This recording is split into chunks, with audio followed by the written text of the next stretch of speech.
सभी को नमस्कार। मैं Vimal Kumar Yadav, assistant professor political science, government PG college Behror के यूट्यूब चैनल में आप सभी का स्वागत करता हूं। आज हमारी चर्चा का टॉपिक है सिस्टम्स थ्योरी यानी व्यवस्था सिद्धांत। ये जो टॉपिक है वो बीए थर्ड ईयर और एमए प्रीवियस के जो विद्यार्थी जिनके अंतर्राष्ट्रीय संबंध या अंतर्राष्ट्रीय राजनीति जो पुस्तक चलती है उनके लिए ये बहुत उपयोगी वीडियो है, क्योंकि उसमें बीए फाइनल और एमए प्रीवियस में एक क्वेश्चन अक्सर अंतर्राष्ट्रीय राजनीति अंतर्राष्ट्रीय संबंध पुस्तक में आता है कि अंतर्राष्ट्रीय राजनीति के अध्ययन के व्यवस्था सिद्धांत की व्याख्या कीजिए। व्यवस्था सिद्धांत के कौन कौन सी व्यवस्था के मॉडल दिए गए हैं कैप्लान के द्वारा, उनकी व्याख्या कीजिए, या मार्टिन कैप्लान के व्यवस्था सिद्धांत को स्पष्ट कीजिए। ये क्वेश्चंस कई बार आता है। तो पॉलिटिकल साइंस के से विभिन्न प्रतियोगी परीक्षाओं की तैयारी कर रहे विद्यार्थियों के लिए भी ये वीडियो बहुत उपयोगी है, जो स्कूल लेक्चर की या कॉलेज लेक्चर की तैयारी कर रहे हैं पॉलिटिकल साइंस से। इसके अलावा जो स्टूडेंट थर्ड ईयर और एमए प्रीवियस का पेपर दे रहे हैं उनके लिए भी बहुत उपयोगी है।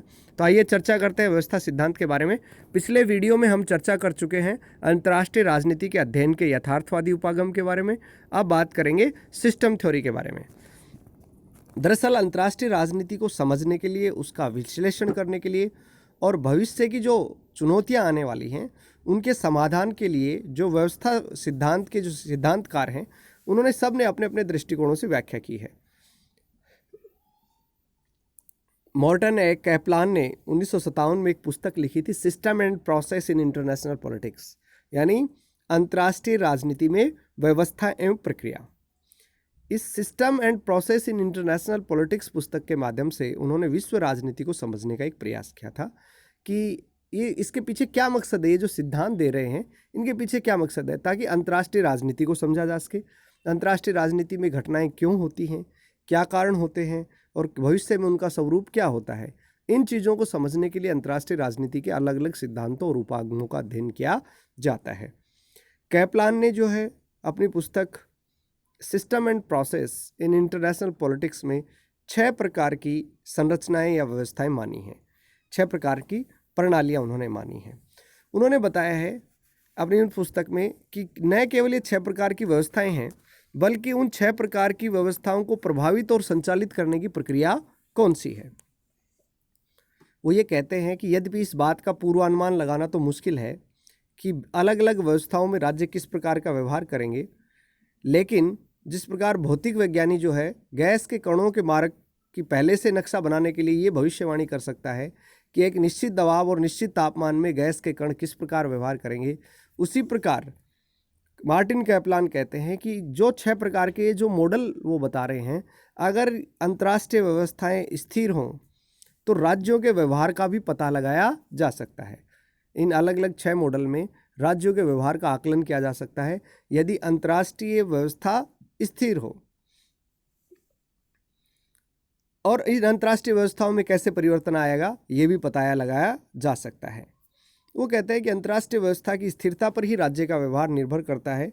यदि अंतर्राष्ट्रीय व्यवस्था में स्थिरता नहीं है, अस्थिरता की स्थितियां हैं, संघर्ष की स्थितियां हैं, तो उसके बाद में राज्यों के व्यवहार और के बारे में हम कोई भविष्यवाणी नहीं कर सकते हैं। अंतर्राष्ट्रीय व्यवस्था ही राज्यों के व्यवहार को निर्धारित करती है। मार्टिन कैप्लान ने 6 मॉडल दिए हैं। एक तो है, पहला तो शक्ति संतुलन व्यवस्था, बैलेंस ऑफ पावर सिस्टम।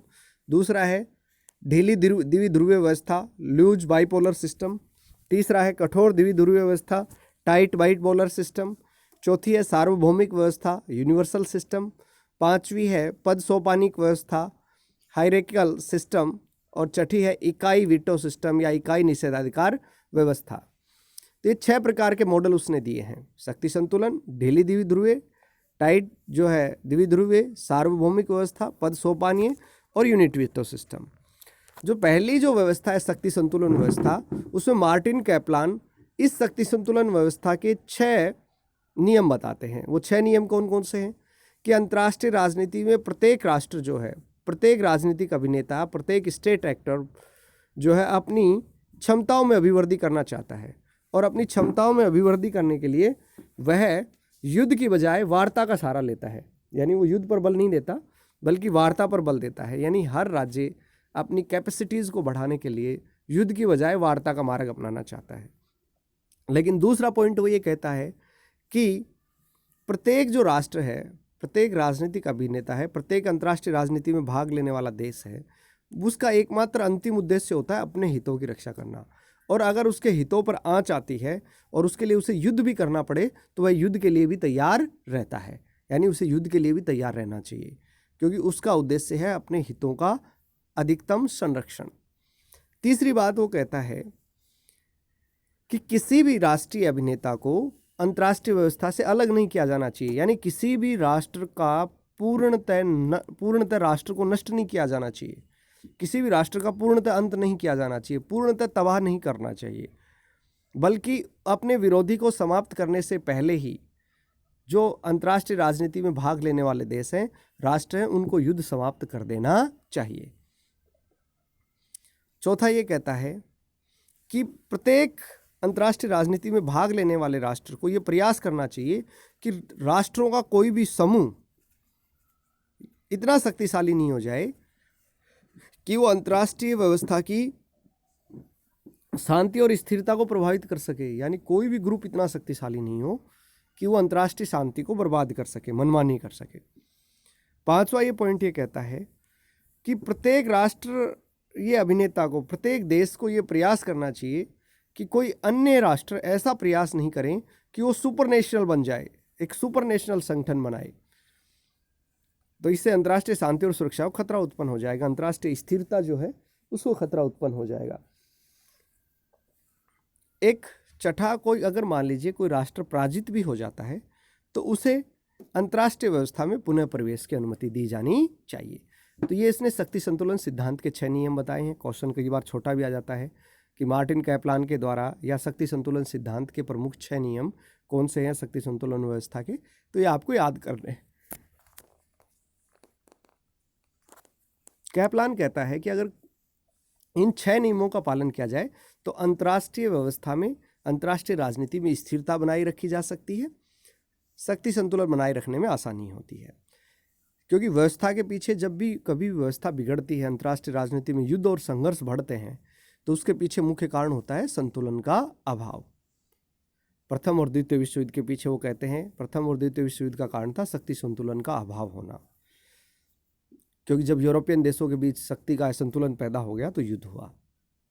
और लीग ऑफ नेशन जैसी संस्थाएं भी उस युद्ध को नहीं टाल सकी, क्योंकि जो हिटलर की जो तानाशाही बढ़ रही थी और उसकी शक्ति बढ़ रही थी, तो उसने लीग ऑफ नेशन को बिल्कुल पंगु बना दिया था। तो जो पहली व्यवस्था थी वो थी शक्ति संतुलन व्यवस्था। दूसरी मार्टिन कैपलान बताते हैं ढीली द्विध्रुवीय व्यवस्था। ये कहता है कि जब द्वितीय विश्व युद्ध खत्म हो गया तो अंतर्राष्ट्रीय राजनीति में 2 मुख्य ताकतवर राष्ट्र उभरे, अमेरिका और सोवियत संघ। द्वितीय विश्व युद्ध के पश्चात ये 2 बड़ी महाशक्ति के रूप में उदय हुए, विश्व 2 खेमों में बट गया। लेकिन उस समय में भी अंतर्राष्ट्रीय राजनीति जो थी वो कठोर द्विध्रुवीय नहीं थी, शिथिल द्विध्रुवीय थी। ढीली द्विध्रुवीय क्यों थी? क्योंकि उस समय भी संयुक्त राष्ट्र संघ और गुट निरपेक्ष आंदोलन जैसे जो है राष्ट्रों के समूह मौजूद थे। यानी पूरा विश्व पूर्णतः 2 खेमों में, पूरी तरह से 2 खेमों में नहीं बटा था, बल्कि गुट निरपेक्ष देश भी मौजूद थे जो किसी खेमे में शामिल नहीं थे, और संयुक्त राष्ट्र संघ जैसी संस्था भी कार्य कर रही थी। तीसरा है कठोर द्विध्रुवीय व्यवस्था। इसमें कहा गया कि अंतर्राष्ट्रीय राजनीति जो थी वह पूरी तरह से विश्व के संपूर्ण देश केवल और केवल 2 गुटों में बट गए। अंतर्राष्ट्रीय व्यवस्था का संचालन करने वाली केवल 2 ही महाशक्तियां बच गई।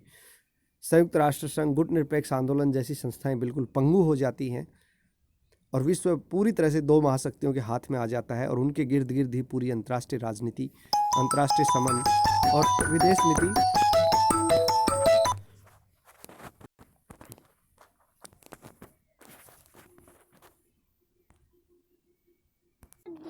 इन 2 महाशक्तियों के इर्द गिर्द ही संयुक्त राष्ट्र संघ की इन 2 महाशक्तियों के इर्द गिर्द ही पूरे अंतर्राष्ट्रीय संबंध, पूरी अंतर्राष्ट्रीय राजनीति और विदेश नीति चक्कर लगाती है। इस कठोर द्विध्रुवीय व्यवस्था में संयुक्त राष्ट्र संघ केवल मुख्य दर्शक मात्र बनकर रह गया। पहले शक्ति संतुलन वाली व्यवस्थाएं थी, शक्ति संतुलन वर्षों तक चलता रहा, लेकिन फिर शक्ति संतुलन बिगड़ा, प्रथम और द्वितीय विश्व युद्ध हुए, उसके बाद में ढीली द्विध्रुवीय व्यवस्था अस्तित्व में आई, जिसमें यूएसएसआर यानी सोवियत संघ और संयुक्त राज्य अमेरिका महाशक्ति बनकर उभरे। लेकिन फिर भी यूएनओ और गुट निरपेक्ष आंदोलन जो थे वो अपना अस्तित्व बनाए हुए थे, लेकिन जब कठोर द्विध्रुवीय व्यवस्था आई तो उसमें संयुक्त राष्ट्र संघ जो है वो मुख्य दर्शक बनकर रह गया और सारी विदेश नीति, सारी अंतर्राष्ट्रीय घटनाएं इन केवल दो महाशक्तियों के इर्द गिर्द चक्कर लगाने लगी। अब चौथी, ये जो तीन स्थितियां हैं ये आ चुकी हैं विश्व में। चौथी जो है वो सार्वभौमिक व्यवस्था। सार्वभौमिक व्यवस्था के अंदर वो एक ऐसी कल्पना करता है कि हो सकता है ऐसी परिस्थितियां हो जाए विश्व में कि संयुक्त राष्ट्र संघ की तरह एक अंतर्राष्ट्रीय संस्था, एक अंतर्राष्ट्रीय संगठन जो है वो बहुत मजबूत हो जाए और वो एक अंतर्राष्ट्रीय कानून विश्व भर में लागू करे जिसका पालन सभी राष्ट्र करेंगे।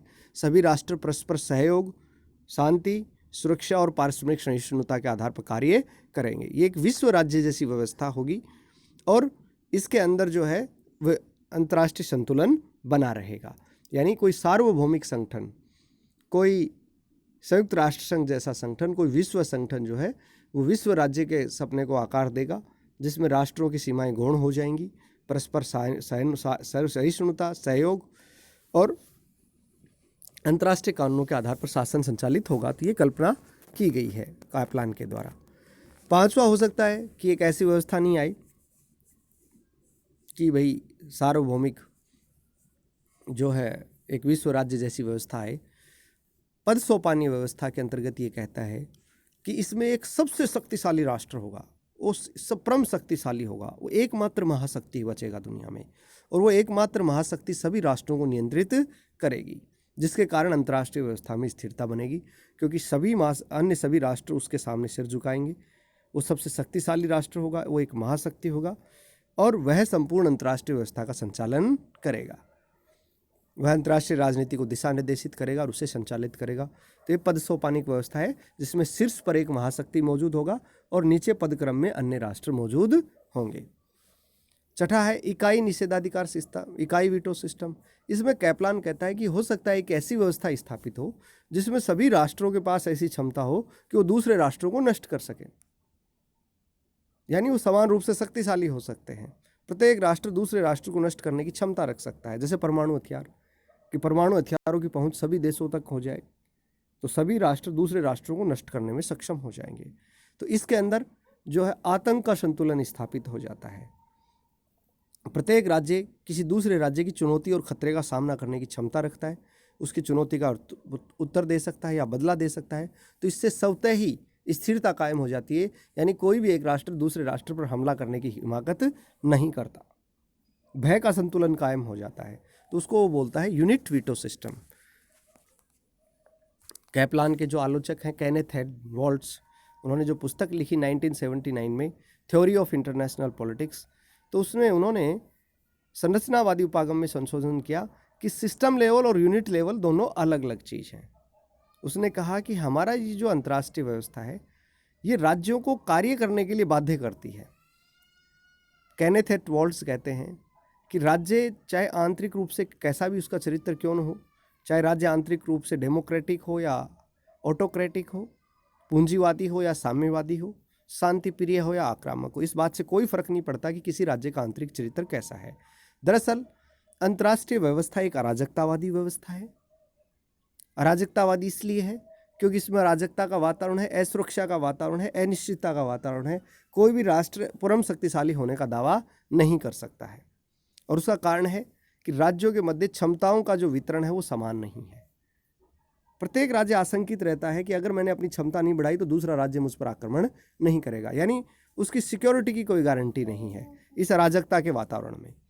और इसमें जो शक्ति का और जो कैपेसिटीज़ का जो डिस्ट्रीब्यूशन है वो अलग अलग है, यानी किसी भी राष्ट्र की शक्ति दूसरे राष्ट्र से हम नहीं कह सकते बराबर है, या कोई एक ऐसा राष्ट्र है जो अंतर्राष्ट्रीय राजनीति में व्यवस्था कायम कर सके, या कोई ऐसा कोई अंतर्राष्ट्रीय संगठन नहीं है जो इस बात की गारंटी दे सके कि अंतर्राष्ट्रीय राजनीति के अंदर वह पूर्णतः स्थिरता कायम कर देगा।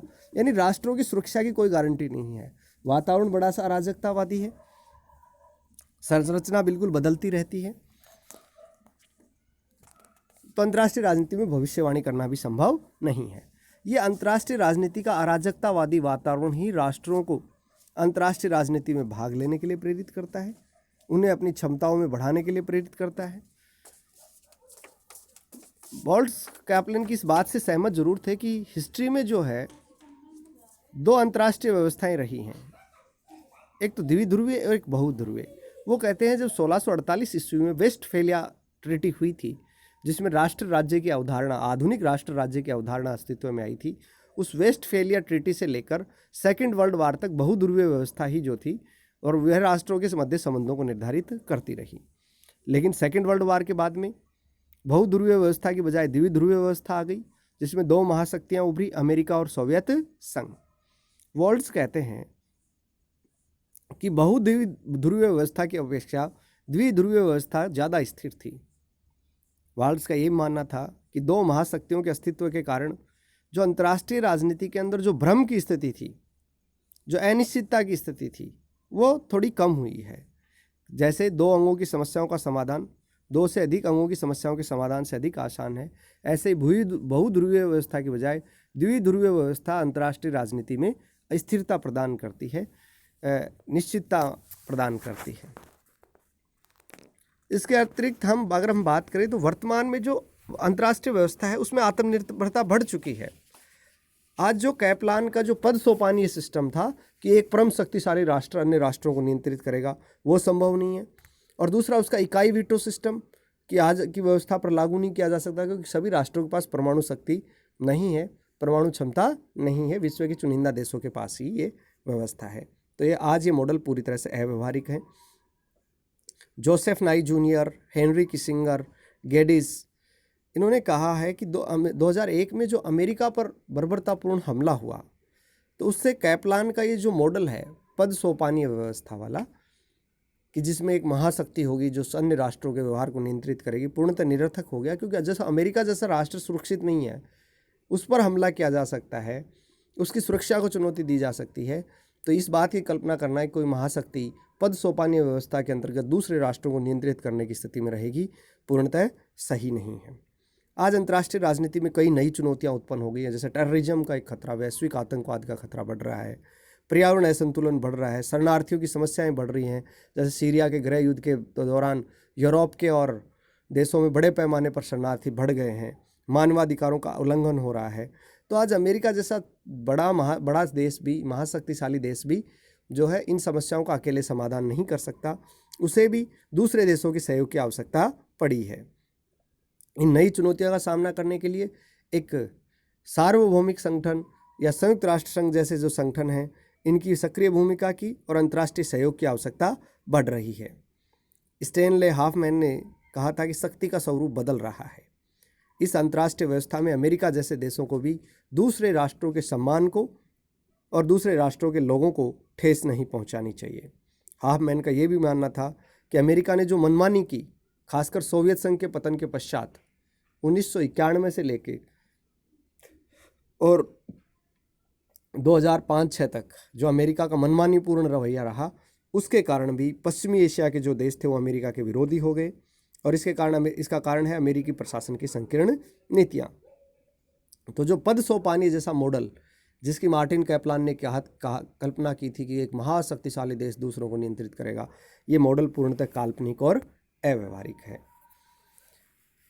जहाँ तक बात करें हम राष्ट्रों या इकाइयों के पास एक दूसरे की शक्ति को निषेध करने का प्रश्न, तो ये तो वास्तविकताओं से परे है। क्योंकि इस तरह का मॉडल की कल्पना करना कि प्रत्येक राष्ट्र इतना सक्षम होगा कि दूसरे राष्ट्रों को नष्ट करे, परमाणु हथियारों की प्रतिस्पर्धा को बढ़ावा देगा, वैश्विक मानवता के समय एक संकट को खड़ा करेगा, और संयुक्त राष्ट्र संघ और अंतर्राष्ट्रीय परमाणु ऊर्जा एजेंसी IAEA इस बात के लिए कार्य कर रही हैं कि विश्व को परमाणु बमों से कैसे स्वतंत्र किया जाए। अंतर्राष्ट्रीय परमाणु ऊर्जा एजेंसी के महानिदेशक मोहम्मद अलबरदेई ने UNO के सामने एक बार अनुशंसा की थी, जब ईरान ने अपने परमाणु हथियार कार्यक्रम को आगे बढ़ाया था, कि ईरान के प्रस्तावित परमाणु कार्यक्रम पर रोक लगाने के लिए राजनीतिक और कूटनीतिक प्रयास किए जाने चाहिए, ताकि इस क्षेत्र में परमाणु खतरे को रोका जा सके। यानी आज अंतर्राष्ट्रीय व्यवस्था के अंदर जो राष्ट्र हैं, जो महाशक्तिशाली देश हैं या शक्तिशाली देश हैं और जो परमाणु शक्ति संपन्न, वो इस बात का प्रयास कर रहे हैं कि परमाणु बम दूसरे राष्ट्रों के हाथ नहीं लगे, ताकि यूनिट जो सिस्टम मार्टिन कैप्लान ने कल्पना की थी कि सभी राष्ट्र पद, जो इकाई वीटो व्यवस्था की जो कल्पना मार्टिन कैप्लान ने की थी कि सभी राष्ट्र इतने सक्षम होंगे कि दूसरे राष्ट्रों को नष्ट कर सकें, तो ऐसी शक्ति की स्थिति कभी उत्पन्न नहीं हो, क्योंकि इसका मतलब होगा सभी राष्ट्रों का परमाणु शक्ति से संपन्न हो जाना। जो विश्व की मानवता के समक्ष एक बड़ा खतरा होगा कि किसी भी सन की राष्ट्र का सन की तानाशाह पूरी दुनिया के लिए खतरा उत्पन्न कर सकेगा। तो इसको रोकने की दिशा में प्रयास जारी हैं। तो ये जो 6 मॉडल हैं ये वर्तमान अंतर्राष्ट्रीय व्यवस्था की व्याख्या करने में असमर्थ हैं कि आज द्विध्रुवीय व्यवस्था खत्म हो चुकी है। सोवियत संघ का पतन हो गया था तो द्विध्रुवीय व्यवस्था अंत हो चुकी थी। आज अंतर्राष्ट्रीय जो राजनीति है वह आत्मनिर्भरता को की ओर बढ़ती जा रही है, क्योंकि कोई भी एक राष्ट्र इतना सक्षम नहीं है कि वो अंतर्राष्ट्रीय व्यवस्था का स्वयं संचालन कर सके। और कैप्लान का ये जो मॉडल है, कोई भी मॉडल, वो आज जैसे आतंकवाद है, वैश्विक आतंकवाद का खतरा बढ़ रहा है, इसकी परिकल्पना जो है उसके मॉडल्स में नहीं की गई थी। विनाशकारी परमाणु हथियार बढ़ रहे हैं, तो इसका कोई समाधान वो मॉडल प्रस्तुत नहीं कर सकता कि इस प्रकार की चुनौतियों का सामना कैसे किया जाए। आज इंफॉर्मेशन टेक्नोलॉजी में, साइंस में, टेक्निक में अभूतपूर्व क्रांति आ गई है। इसके कारण विश्व व्यवस्था का स्वरूप, ढांचा, उद्देश्य ये सब बदल रहे हैं और कैप्लान के मॉडल कोई महत्व नहीं रखे। कैप्लान के मॉडल जो थे एक समय विशेष की व्याख्या करने में जरूर सफल थे। जब वो बात करता है शक्ति संतुलन व्यवस्था की, ढीली द्विध्रुवीय व्यवस्था, कठोर द्विध्रुवीय व्यवस्था, तो उनके मॉडल कुछ सीमा तक जो है अपना महत्व रखते हैं, लेकिन अंतर्राष्ट्रीय राजनीति की सभी स्थितियों की ये व्याख्या नहीं कर सकते। तो आपका जो असाइनमेंट है वो ये है कि आप अंतर्राष्ट्रीय राजनीति के व्यवस्था सिद्धांत की व्याख्या करेंगे। ये क्वेश्चन को जो है प्रतियोगी परीक्षाओं में भी पूछा गया है, और इसके अलावा बीए फाइनल और एमए प्रीवियस में जो पॉलिटिकल साइंस के स्टूडेंट्स हैं, अंतर्राष्ट्रीय राजनीति जो पुस्तक चलती है उसमें ये क्वेश्चन कई बार पूछा गया है। ये आपको क्वेश्चन करना है। कोई समस्या हो तो आप यूट्यूब के कमेंट बॉक्स में लिख सकते हैं, या कॉलेज का जो व्हाट्सएप ग्रुप है अपना, उसमें आप अपनी समस्या शेयर कर सकते हैं। उम्मीद है ये वीडियो आपको पसंद आएगा। आप सभी का बहुत बहुत धन्यवाद, बहुत बहुत आभार।